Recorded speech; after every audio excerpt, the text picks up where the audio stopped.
further explain to me about how a short track can help you. All right, well, bat quickness and bat speed are intertwined, okay? And if you don't understand the implications that each have on the swing, many times you can confuse the two.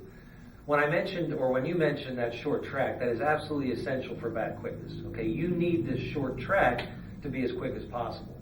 However, when you want to try and generate as much bat speed as possible, it's actually more beneficial if you have a longer track.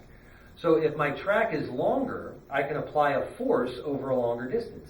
And that's good for power. That's good for the ball jumping off the bat. Okay, the problem that exists there, though, is that if you create that long track, if you move in this long track, you could hit a ball a very long way. It's just not authentic power, because you can't generate bat speed at the expense of bat quickness. Bat quickness is always more important than bat speed. It's just that when you get your bat quickness down, now that cherry on top, so to speak, is that bat speed. And how we train bat speed is very important. We recognize the fact that that longer path is actually helpful, but we don't want to do it in an inefficient path. We want to try to do it in a more authentic path.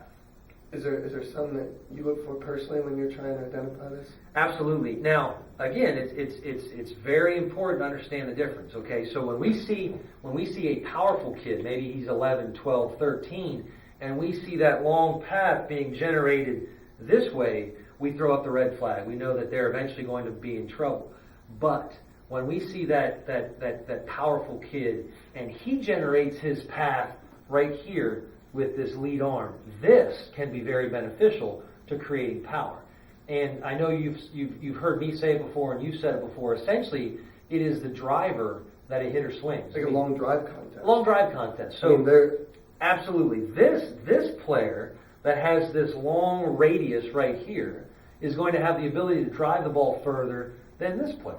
Okay, now that's all things being equal. That's as long as they're turning at the same rate of speed, because there's two variables at play. There's how long is your radius. This is how we create that longer path, that longer track. Okay, so I can maintain this position, move through a short path, and now that's authentic bat speed. That's what we're looking for. That makes sense. Okay, so we're trying to make sure they don't create that path this way. They're trying to create that short, efficient path this way, but it just so happens when they have that long radius attached to them, now the tip of the bat's going to move the fastest. Okay, so we need to make sure that they both have important implications. Bat quickness is more important than bat speed. But once you start becoming quick to the ball, everyone likes to see the ball jump. Everyone likes to see balls fly over fences. And when we identify players in this hitting system, we say, hey, now that you're quick, why not try to create this stretch? Why not try to give yourself that power potential, that bat speed potential?